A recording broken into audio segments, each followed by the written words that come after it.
Bom dia, pessoal. Hoje a gente vai aprender um pouquinho mais sobre números inteiros. Na aula passada eu já expliquei para vocês sobre adição e subtração e hoje a gente vai aprender um pouquinho sobre multiplicação e divisão.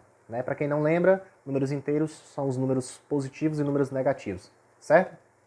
Então, é bem simples, pessoal, não tem muito o que explicar. Eu acho que a adição e subtração é até mais difícil do que multiplicação e divisão, certo? Mas, vamos lá, certo? Para começar a resolver esse conteúdo aqui, eu tenho que lembrar daquela tabelinha que eu passei para vocês na aula passada, certo? Nem precisa de tabelinha, basta lembrar da regrinha que eu falei. Qual é a regrinha?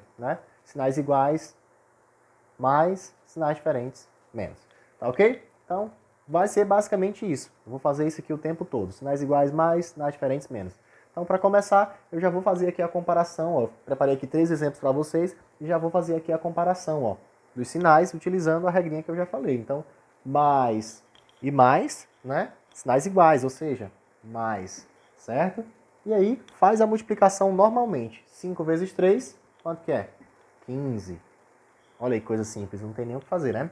Aqui embaixo, mesma coisa, ó, menos e menos. Cuidado, não é menos. Por quê? Porque sinais iguais é mais. Então, menos e menos, sinais iguais, mais, certo? 10 vezes 7 é 70, certo? Aqui embaixo que a gente vai ter a multiplicaçãozinha, né? Porque é menos e mais, ou seja, sinais diferentes. Então, menos. E faço 4 vezes 9, 36. Certo? Com a divisão, vou fazer aqui um exemplo para vocês. É a mesma coisa, não muda nada, nada, nada. Certo? Só um detalhezinho que vocês nem vão utilizar, né? Raramente vocês vão utilizar, mas eu vou mostrar para que vocês entendam. Então vamos lá.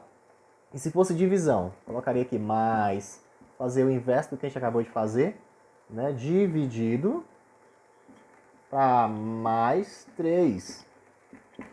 Olha aí, ó, certo? Então aqui eu tenho divisão.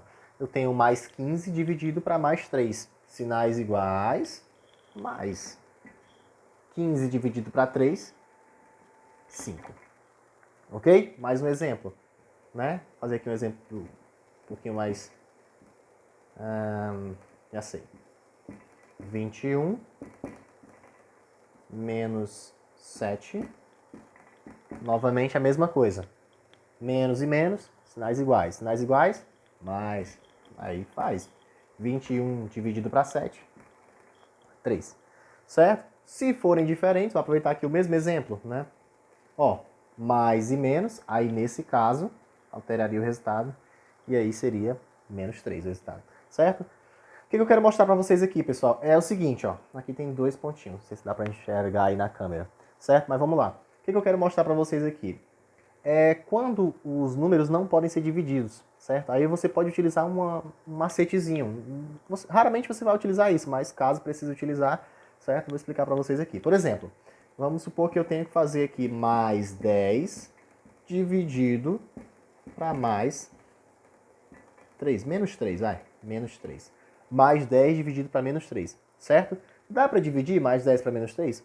Dá, mas a gente não vai obter um número natural, nem um número inteiro, né, como resultado.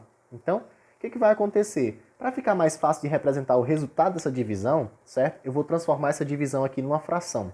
Porque não sei se vocês lembram, ano passado, quando a gente estava estudando fração, a gente aprendeu que toda fração também pode representar uma divisão. Na verdade, ela representa uma divisão, né? Então, eu posso utilizar aqui isso aqui e representar em forma de fração. Como assim, Jonathan? Primeira coisa que você vai fazer o joguinho de sinal, mais e menos, sinais diferentes, menos, certo?